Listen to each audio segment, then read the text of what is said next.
করে আমাদের বর্তমানে যিনি এগিয়ে আছেন অ্যাডভোকেট জেনারেল প্রণব বাবু এখানে আছেন, এবং অনেকেই আছেন, সবার নাম বলা মুশকিল।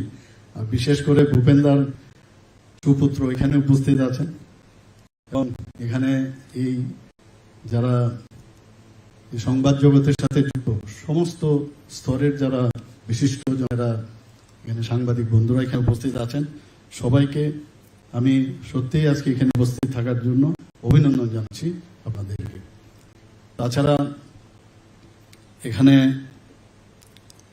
যাদের জন্য আজকের এই অনুষ্ঠান, যেসব ছেলে মেয়েদের যে একদম আমরা সবসময় বলি যে প্রান্তিক ব্যক্তি পর্যন্ত যতক্ষণ বিভিন্ন যেসব আমাদের বেনিফিশিয়ারি স্কিম সেগুলো না পৌঁছানো যায়, ততক্ষণ ধরো একটা রাজ্য বা একটা দেশ কোনো অবস্থায় উন্নতি সাধন করতে পারে না।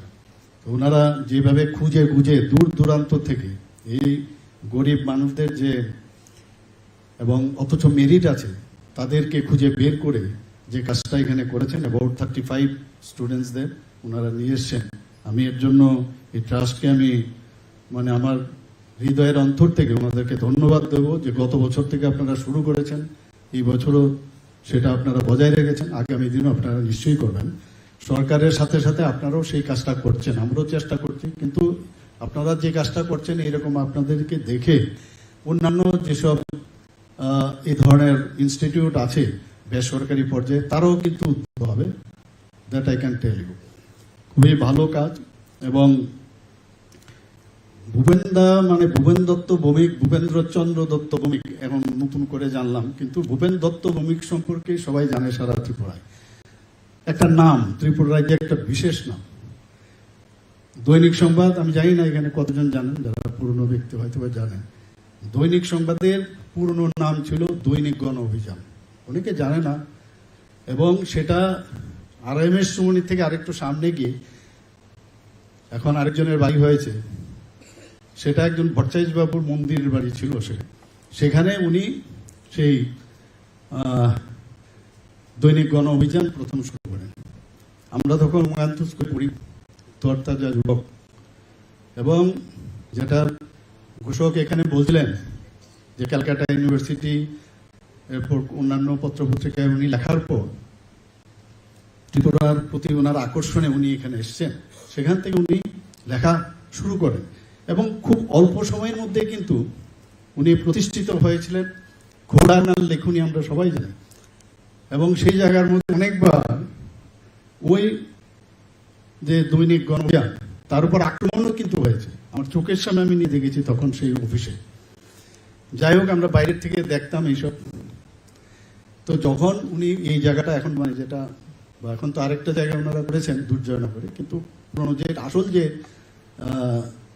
দৈনিক সংবাদ সেখানে যখন জায়গা নিলেন এবং নামটা পাল্টালেন যে মানে দৈনিক সংবাদ, তো আমার মনে আছে প্রথম শুরু হলো, কারণ দৈনিক গণ অভিযান কিন্তু অলরেডি একটা হয়ে গেছিল, তো লেখা থাকতো উপরে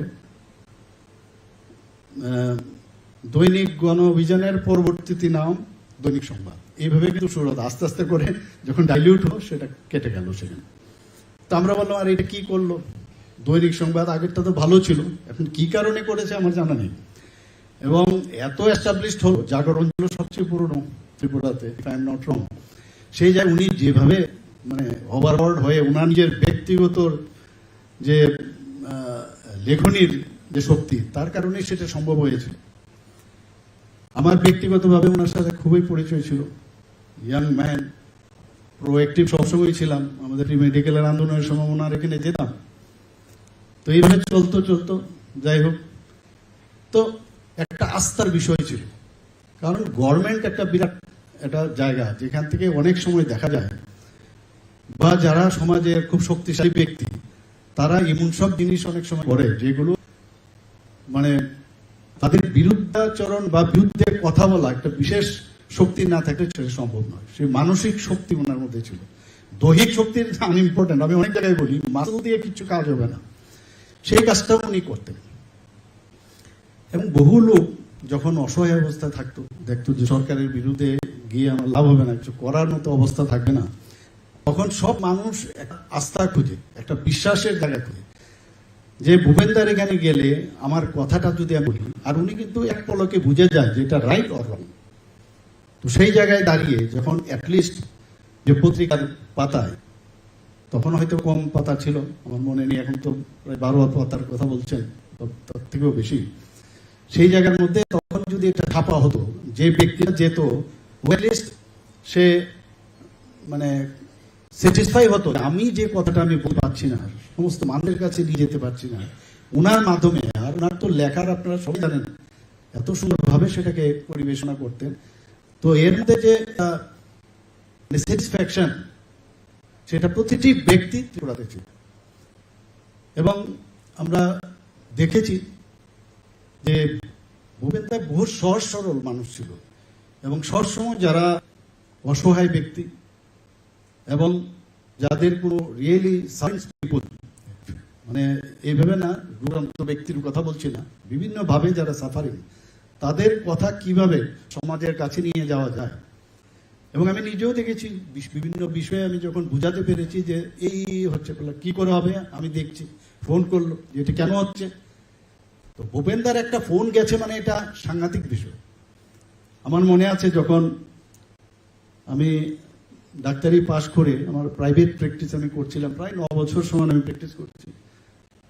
তো আমি ওখানে যখন আমার অ্যাসোসিয়েশনের সময়ে, যখন বিভিন্ন সময় আমি যেতাম ওনার কাছে, তো চাকরি বেরোলো, অনেকগুলো চাকরি আমাদের আন্দোলনে, তখন আন্দোলনই বলবো, আমি আন্দোলন করে করে আমাদের চাকরি বেরিয়েছে। তা আমি কিন্তু চাকরিতে জয়েন করিনি। তো কিন্তু আমার উপর এত প্রেশার আমার ডাক্তারবাবুদের যে আপনার চাকরিতে জয়েন করতে হবে, কারণ you are secretary for a long time, আপনি যদি সেক্রেটারি হন তাহলে আমাদের পক্ষেও সুবিধা হবে। তো শেষ পর্যন্ত একটা চিঠি মানে আমাকে জবরদস্তি সাইন করিয়ে দিল যে না অ্যাপ্লিকেশন। তো আলটিমেটলি ওই অ্যাপ্লিকেশনের সুবাদে সিট অনেকগুলো, মানে ডাক্তারির আসন যে সংখ্যা, আসন মানে চাকরির আসন সংখ্যা, এটা বেড়েছিল, আমি জয়েন করিনি। পরবর্তী সময় বাধ্য হয়ে যেটা যখন হয়ে আসলো, কারণ সিট ছিল আমার নামে এসে, আমি যখন ওনার কাছে গেলাম, ওনার চারিদিকে প্রচুর ত্রিপুরা রাজ্যের বিভিন্ন ব্যক্তিরা তখন কিন্তু ওনার চারপাশে বসে থাকতো। দিনবেলা উনি লিখতেন না, লিখতেন কিন্তু রাত সন্ধ্যের পরে, কারণ ওই সময়ে এত লোক থাকে, ওনাদের থেকে ইনপুট নিতেন, কারণ সমাজের বিশিষ্ট ব্যক্তিরা যেতেন, উনি কিন্তু বসে থেকে নেই, ওদের কাছ থেকে কথা শুনতেন, বলতেন, কিন্তু লেখা শুরু করেন কিন্তু রাতের দিক দিয়ে উনি লেখা শুরু হতো। একদিন যখন আমি গেলাম, আমি বললাম এরকম আমি তো চাকরি জয়েন করবো। তো ওই দিনটার আমার এখন আজকের দিনে খুব প্রায়ই মনে হয়, আরে তুমি চাকরিতে জয়েন করবে, চাকরি করলে আমরা তো তোমাকে নিয়ে অনেক চিন্তা ভাবনা করছিলাম। বললাম কি চিন্তা ভাবনা করছেন? বললাম বুঝবে না তুমি, তোমাকে অনেক চিন্তা ভাবনা করছিলাম, তুমি কেন জয়েন করলে? তখন একজন ব্যক্তি ওনাকে বললেন যে আরে ওর যখন চাকরি সরেছে, চাকরি করুক না কথা, তারপর দেখা যাবে। তো যে কারণে উনি সেদিন বলেছিলেন, আজকের তারিখে আমি কিন্তু সেটা মাঝে মাঝে মনে হয় হয়তোবা এর জন্যই উনি বলেছেন যে উনি ভেবেছিলেন যে হয়তোবা ওনার ওকে সামনে রেখে আমরা কিছু সামাজিক কিছু কর্মকাণ্ড করানো যাবে। তো সত্যি আজকে আমি মাঝে মাঝে এখানে বসে বসে ভাবছিলাম, ভূপেন্দাকে কিন্তু সেইভাবে কিন্তু আমরা সম্মাননা দিয়েছি, দুবার সম্মাননা দেওয়া হয়েছে, কিন্তু আরো বেশি ওনাকে সম্মান দেওয়া প্রয়োজন। আমরা সেই ভাবনা ভাবছি যে ওনাকে কি করে আরো সম্মান দেওয়া যায়, সেই কাজটা আমরা নিশ্চয়ই আগামী দিন আমরা চিন্তা ভাবনা করব। আজকে এখানে যারা ছেলেমেয়েরা, এখানে তো ছোট ছেলেমেয়েরা যে পড়াশোনার যে ব্যবস্থা এই ট্রাস্টের থেকে করছে, আমি এখানে শিক্ষা নিয়ে শিক্ষাবিদরা বলেছেন, সামনেও শিক্ষাবিদরা আছেন, আমার মনে হয় যে শিক্ষার জন্য শিক্ষার প্রয়োজন, যে শিক্ষা যে দরকার তার জন্য শিক্ষার দরকার। কারণ আমরা কিন্তু যে বয়সে শিক্ষার রিয়েলি প্রয়োজনীয়তা ছিল বুঝতে আমরা পারতাম না, আমাদের সেই শিক্ষাও ছিল না।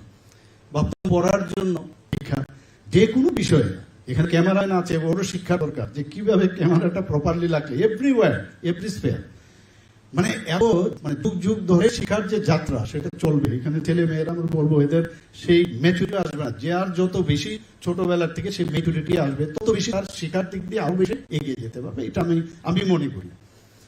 এবং আমি একবার ওনাকে আমি জিজ্ঞেস করেছিলাম, আপনারা এত সুন্দরভাবে লেখেন কি করে আসেন? আমার মনে আছে উনি বলছেন এর জন্য বহু পড়াশোনা করতে হয়, এমনিতে হয় না। তো পড়াশোনা এবং এক্সপিরিয়েন্স এই দুটো মিলিয়ে যে যত বেশি রিডিং এবং যত বেশি জানবে, জানার পর তাকে ইমপ্লিমেন্টেশন করা, সেটা হচ্ছে প্রকৃত শিক্ষা। আমি বই পড়লাম, পুঁথিগত বিদ্যা আমি অর্জন করলাম, ভালো ভালো মার্কস পেলাম। আমাদের লাইফে বহু লোক আছে যারা আমাদের সময়ে ফার্স্ট, সেকেন্ড, থার্ড এরকম হয়েছে, কিন্তু ওদের কিন্তু আমি সমাজ জীবন আমি দেখতে পাই না, ওদিকে হারিয়ে যায়। এই ছিল লাভ হয় না। ছোট ছেলে মেয়েরা আছে, এদেরকে বলবো তোমার বুঝতে হবে যে আমি কিন্তু আজকে প্রতিদিন আমরা দেখছি আর প্রতিটা সেকেন্ডে নতুন নতুন মানে শিশু জন্ম নিচ্ছে, এবং গড কিন্তু তাকে পাঠাচ্ছে কিছু একটা পারপাসের জন্য। আমরা কিন্তু ভুলে যাই, আমরা ভাবছি আমরা, কিন্তু প্রতিদিন লক্ষ লক্ষ কোটি কোটি মানুষ জন্ম নিচ্ছে এই পৃথিবীতে এবং একটা পারপাসের জন্য পাঠাচ্ছে। পারপাসটা যে যত তাড়াতাড়ি আগে বুঝতে পারবে তত বেশি এই সমাজের মঙ্গল, আদারওয়াইজ নট। পরবর্তী সময় আমরা অনেক লেটে বিভিন্ন ডাইমেনশনালের অনেক পড়াশোনা করতে হয়, অনেক বিষয়ে জানতে হয়, তখন বুঝিয়ে আরে এগুলো তো আরো আগে জানলে ভালো ছিল, এখন কেন জানি না, এখন কেন জানছি। যদি আগে জানতাম, তার ইমপ্লিমেন্টেশন যদি করতাম, তাহলে আরো এক ধাপ এগিয়ে যেতাম, হয়তোবা আরো সমাজের জন্য আরো বেশি কাজ করতে পারতাম। যে শিক্ষা একটা অন্তহীন এবং অজ্ঞানতার এবং জ্ঞানের মাঝখানের শিক্ষা, এই ব্রিজ একটা শিক্ষা হচ্ছে ব্রিজ, এবং অন্ধকার এবং আলো তার মাঝখানে একটা ব্রিজ, অন্ধকার থেকে আলোর দিকে যাওয়ার একটা ব্রিজ। যত বেশি শিক্ষা তত বেশি এগুলো আমরা আরো পরিস্ফুটিত করতে পারবো, এবং তত বেশি যখন জ্ঞান অর্জন হবে আমরা তত বেশি ডাউন টু আর্থ হব। কারণ আমরা দেখেছি যে অশিক্ষার কারণে, শিক্ষার পর অনেকের মধ্যে অশিক্ষা, কারণ আমাদের যে মেন্টাল যে সেন্ট্রাল নার্ভাস সিস্টেম এত ভাইব্রেন্ট একটা ঠিক ফিক্স থাকে। মাননীয় প্রধানমন্ত্রী নরেন্দ্র মোদীজি বারবার বলেন যে আমাদের যোগাব্যায়াম করে, যোগ ব্যায়াম খুব প্রয়োজন, নিজেকে চেনা, নিজেকে বুঝার চেষ্টা, এবং প্রতিনিয়ত আমাদের শিখতে হবে। এই সমাজ হচ্ছে আমাদের কাছে ভেরি ইম্পর্টেন্ট, আমাদের রাজ্য ইম্পর্টেন্ট, আমাদের দেশ ইম্পর্টেন্ট। আর এখন তো মাননীয় প্রধানমন্ত্রীজি সারা ওয়ার্ল্ডের কথা চিন্তা করছেন যে আমাদের সমস্ত মানে বিশ্ব আমাদের একটা ফ্যামিলি, সেই কথা উনি বলছেন। তো ভাবলে অবাক হয়। আজকে আমাদের অনেক, আমি সব জায়গায় বলি যে আমাদের ভারতবর্ষে আগে বাইরে থেকে আসতো এখানে পড়াশোনার জন্য, নালন্দা বিশ্ববিদ্যালয় হোক, তক্ষশিলা বিদ্যালয় বিশ্ববিদ্যালয় হোক। আর এখন আমরা খুব গর্ববোধ করি, আমার ছেলে কোথায় হচ্ছে, আমেরিকাতে আছে, আমার ছেলে কোথায় আছে, লন্ডনে আছে। এই যে অবস্থাটা এখন আস্তে আস্তে করে কিন্তু সেগুলো পুনরুদ্ধার হচ্ছে, এবং সেটা সম্ভব। 2047-এর যে অমৃতকাল, দেশকে সারা পৃথিবীর মধ্যে সেখানে প্রতিষ্ঠিত করার যে লক্ষ্য, সেটা আমাদের বুঝতে হবে। আমরা শক্তিশালী তো হতেই হবে। আজকে অপারেশন সিন্দুর, আমরা তো বলতাম যে একটা অপারেশনের যে কোনো একটা নাম আমরা দিয়ে দিতে পারতাম, কিন্তু উনি অপারেশন সিন্দুর দিলেন। এটাও শিক্ষার বিষয় যে সিন্দুর নাম দিয়েছে, যাদের সিন্দুর মুছে ফেলেছে তাদের সম্মান দেওয়ার জন্য এই অপারেশন সিন্দুর করেছে। এবং ইচ্ছাটা কি, যে আজকে যে ইরানের বিরুদ্ধে আজকে ইসরায়েলের যে যুদ্ধ, এটা কিন্তু একদিক, বা ট্রাম্পের আমেরিকার যে যুদ্ধ ইরাকের উপরে অদ্ভুত, কিন্তু আমাদের যে যুদ্ধ, প্রধানমন্ত্রীজির যে নেতৃত্বে যে যুদ্ধ, উনি বলছেন এন্টি টেররিজম। ওখানকার পাকিস্তানের বিরুদ্ধে যুদ্ধ না, পাকিস্তানের লোকদের বিরুদ্ধে যুদ্ধ, টেররিজমের আগে সেই জায়গার মধ্যে আমাদের শক্তি, যে কোথাও গিয়ে যখনই বলে যে ভারতবর্ষ কেন সেখানে আক্রমণ করলো, নিরীহ 26 জন লোককে মারলো ওরা পর্যটকদের, কিন্তু নামটা কি দিল, আমাদের বোনদের, যাদের মেয়েদের যারা খালি বিয়ের কয়েকদিন বাদে সেখানে গেছে, সেই জায়গায় তাদেরকে বেছে বেছে ধর্ম চিন্তা মানে দেখে দেখে তাদেরকে হত্যা করা হচ্ছে। আমাদের 25 জন আর আমাদের নেপালের একজন। তো টেরোরিজমের এগেইনস্টে কথা বলুন, whether you support or not, এই যে বিষয়, সবাই তখন এর বিরুদ্ধে কথা বলতে পারছে না। এই যে ট্যাকটিক্যালি তার জন্য শিক্ষার দরকার, যে বলার জন্য সারা পৃথিবী এক হতে হবে। 21শে জুন উনি যখন আহ্বান করলেন সারা বিশ্বকে, ইউনাইটেড নেশনকে, যে 21শে জুন আমাদের এখানে মানে যোগাকে আন্তর্জাতিক যোগা দিবস মানতে হবে। তো প্রথমে তো অনেকে না করলো, কিন্তু আজকে 21শে জুন আন্তর্জাতিক যে যোগা দিবস সেটা পালন হচ্ছে। এই যে এক একটা বিষয় আমরা দেখি, সেটা কিরকম শিক্ষার সাথে সাথে তার বাস্তবতা, এবং তার মধ্যে হৃদয়ের যে টাচ, একটা হিউম্যান টাচ, সেইগুলো কিন্তু আসছে এখন। সাংবাদিকতা আমরা জানি এখানে ত্রিপুরাতে সাংবাদিকতা হয়, এরকম এখন প্রাণপুরুষ আমাদের মাঝে আজকে নেই, কিন্তু উনি কিন্তু একটা ভিত্তি, একটা ফাউন্ডেশন ত্রিপুরাতে উনি ফাউন্ডেশন লে করে দিয়েছেন, যে আগামী দিনের যারা লেখক, যারা সাংবাদিক, তারা কিন্তু এটাকে একটা বেঞ্চ মার্ক হিসাবে সামনে রেখে অন্যরা লেখালেখি করে। এবং এই ধরনের ব্যক্তি কিন্তু আমার মনে হয় না আগামী দিনে আসবে কিনা। এই ধরনের ক্ষণজন্মা ব্যক্তি মাঝে মাঝে আসে ত্রিপুরার ক্ষেত্রেও, আমাদের কাছে মনে হয় যে এটা খুব লিজেন্ড ব্যক্তি। যেখানে ত্রিপুরাতে শিক্ষার বিষয় যেখানে আছে, আমরা প্রচুর ত্রিপুরা সরকারের তরফ থেকে অনেক, আমাদের ন্যাশনাল এডুকেশন পলিসি মাননীয় প্রধানমন্ত্রী প্রায় 34 বছর পরে ন্যাশনাল এডুকেশন পলিসি 2020-তে করেছেন, সেটা আমরা ত্রিপুরাতেও কলেজ লেভেলে, স্কুল লেভেলে আমরা করছি এখানে। এবং আমরা এখানে আজকে যেটা একটু আগে আমাদের ভাইস চ্যান্সেলর উনি বলেছেন টেকনো ইন্ডিয়া, যে ত্রিপুরাতে এখন বাইরের থেকে মানুষ আসছে এখানে, বিভিন্ন ইউনিভার্সিটি, আমরা যেটা কখনোই জানতাম না, ওপেন ইউনিভার্সিটিও এখানে এসছে, ওপেন স্কুল বোর্ডও এখানে আসছে, এখানে টেকনো ইউনিভার্সিটি এসছে, ইকফা ইউনিভার্সিটি আছে এখানে, বুদ্ধা ইন্টারন্যাশনাল বুদ্ধা ইউনিভার্সিটি এসেছে এখানে, আরিয়াবাট ইউনিভার্সিটি এখানে আসছে। আমাদের এখানে আজকে মেডিকেল কলেজে 400 সিট হয়েছে, আমাদের সময়ে প্রায় 12-13টা MBBS এর সিট আসতো, সেখানে আজকে 400 সিটের ব্যবস্থা হয়েছে। ডেন্টালের একটা সিট ছিল, সেখানে আজকে 63টা সিট হয়েছে এখানে। আমাদের এখানে ন্যাশনাল ল ইউনিভার্সিটি হয়েছে, এখানে ন্যাশনাল ফরেন্সিক ইউনিভার্সিটি হয়েছে। কি নেই এখন? আগে আমরা বাইরে যেতাম, দাঁড়াও গিয়ে হাওড়া স্টেশনে দাঁড়াও, আগরতলা যাওয়া এক সমস্যা, গার্জিয়ানদেরও সমস্যা, যাবে ওখানে গিয়ে আমার ছেলে খাবে কি, মেয়ে কি খাবে, চিন্তা, সিকিউরিটির প্রশ্ন। আজকে ত্রিপুরাতে আমরা এই ব্যবস্থাটা করেছি।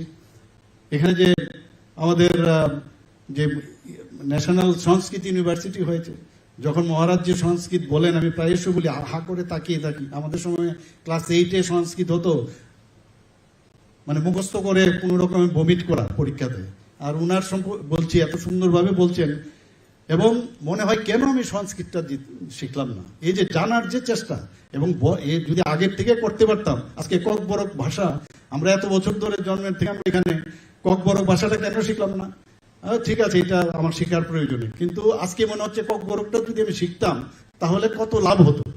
আমার নিজের ব্যক্তিগত জীবনে আমি দেখেছি যে চ্যাপ্টারটা বড় কঠিন লাগতো, এটাকে বাদ দিয়ে কোনো রকমে চলে আসতাম, আর দেখা গেল পোস্ট গ্রাজুয়েশনের সময় আমাকে ওইটাকেই আমার থিসিস আমার হয়ে গেল, হলো তার জন্য আবার নতুন করে আমার পড়তে হয়েছে।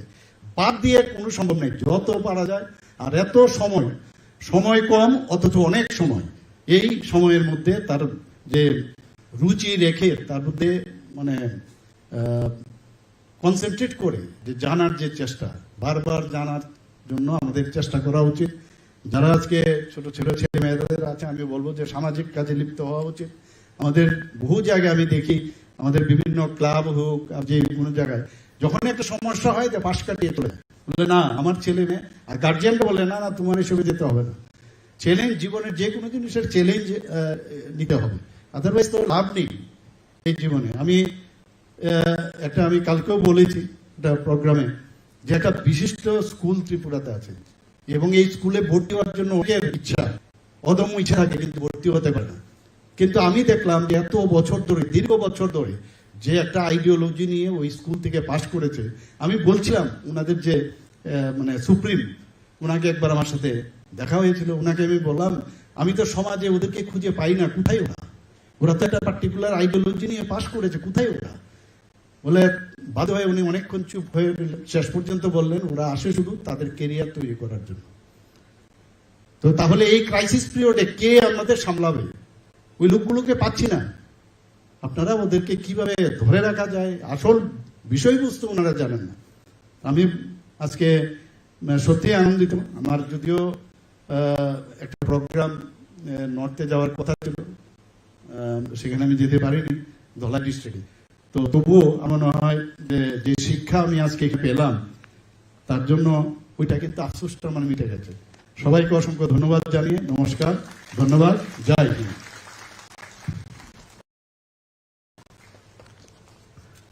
অসংখ্য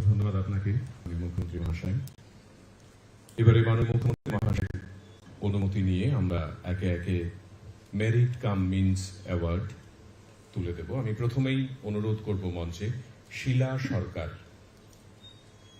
সরকার মঞ্চে এসে তার